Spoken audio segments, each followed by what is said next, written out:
The 40s and 50s weren't the best times for Swedish armoured forces. They were behind their time. The military were phasing in vehicles that were already outdated.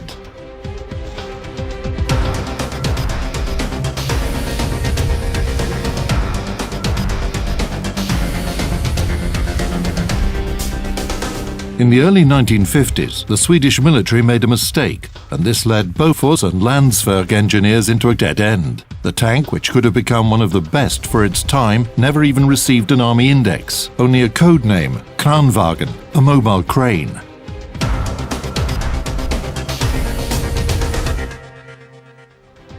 After World War II, the Swedes had little understanding of modern tanks, or none at all. Why was this so? Historian Yuri Pasholok knows the answer. In 1943, the Swedes had their first opportunity to familiarize themselves with the Soviet T-34 tank. Finland helped them with this, as it had a small number of these tanks as trophies. In March 1950, Sweden received information saying that the Soviet Union had IS-3 heavy tanks.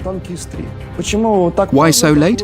Because Sweden was a neutral country and its intelligence functioned a bit differently.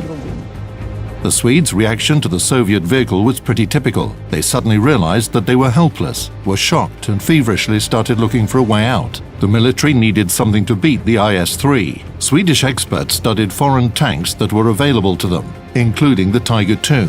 It was kindly provided by the French, who hoped to benefit from a military cooperation with Sweden. That's why France generously shared information about its own technologies too. They even showed them the AMX-50 prototype. The Swedes were very interested in the concept of this tank, as it had powerful front armour and very thin sides.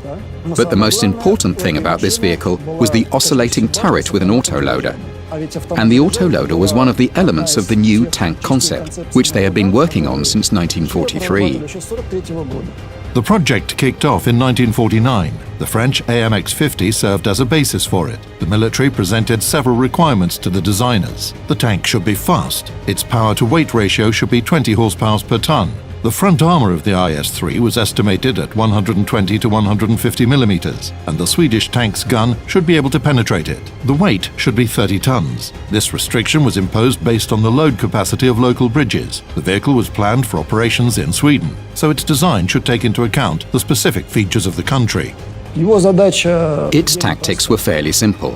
The tank was to appear from behind a hill, fire all of its shells, then leave the battlefield. The peculiar feature of the Swedish school is that they don't simply follow the global trends, but approach the problem very reasonably, asking what is necessary specifically for Sweden. So they try to streamline the work and assess what tanks they need and what specific type of warfare may be conducted in Sweden. And, consequently, they develop their vehicles for specific concepts of specific warfare in Sweden.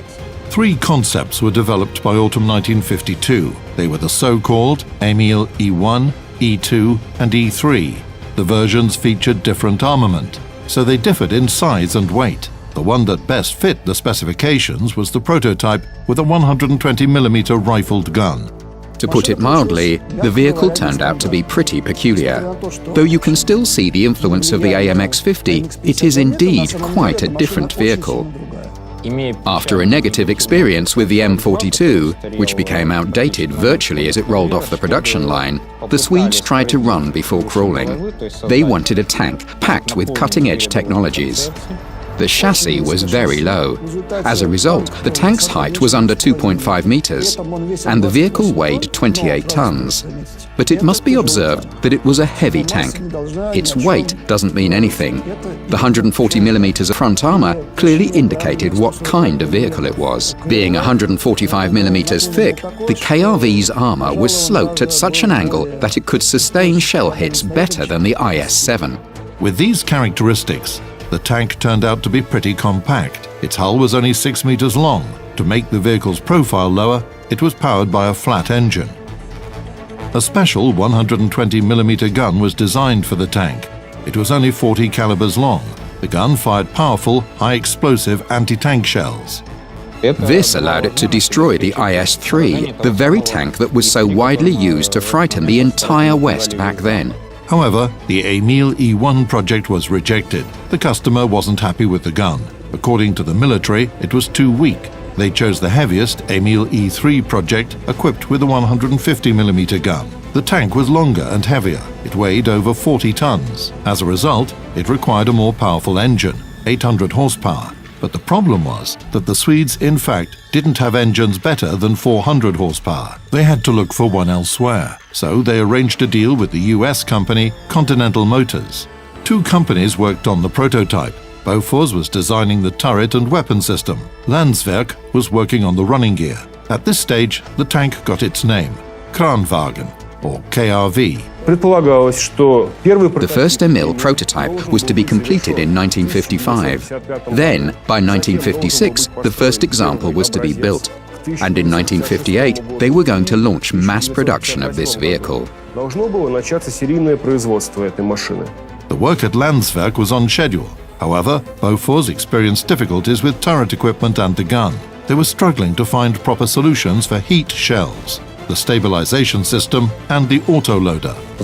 The attempt turned out to be too daring for that period of time. Sweden, a country far from being underdeveloped in terms of technologies, was not able to meet the requirements that were imposed on the tank they were about to build. When Landsverk had already built their running gear, the Bofors engineers could only say in dismay, "We're still working." When it was time to test the KRV, its turret and gun weren't ready yet. Therefore, a spherical mock-up that was equal in weight and dimensions was fitted to the Landsverk's running gear. The running gear was fine. Its characteristics were by no means worse than those of other nations' vehicles. The Swedes were pretty close to having a modern, heavy tank. But Bofors never managed to create an oscillating turret. In 1954, the work on the Kranvagn project was suspended. To equip their army with modern vehicles, the Swedes purchased the British Centurion tanks and dropped the subject. They decided to cancel this project, just like other anti-IS-3 projects before it. The Swedes had a problem similar to the one they had had in the second half of the 1940s, the ever-increasing requirements. Often, the military can't stop their pursuit of perfection. If they had agreed to mount a 120mm gun, they would have been able to build this tank even using Swedish engines instead of American ones. Funny thing, the Swedes were building a tank for battles that would never happen, because the IS-3 was claimed to be obsolete by the Soviet military back in 1946. So there was no point in building thousands of these tanks. The T-54 could become their real match, but their existing ammunition would be more than enough to withstand their Soviet rival. It would have probably been one of the best tanks built by Western engineers. The only problem is that it would have ended up being far too expensive.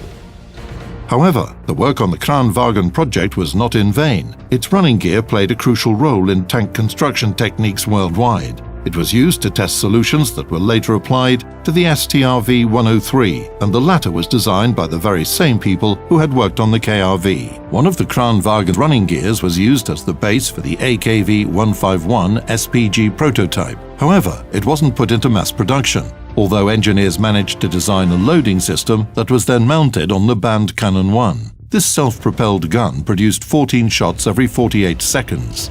This is almost the rate of fire for a multi-launch rocket system. The other Kranvagn's running gear is stored in the Arsenalen Tank Museum.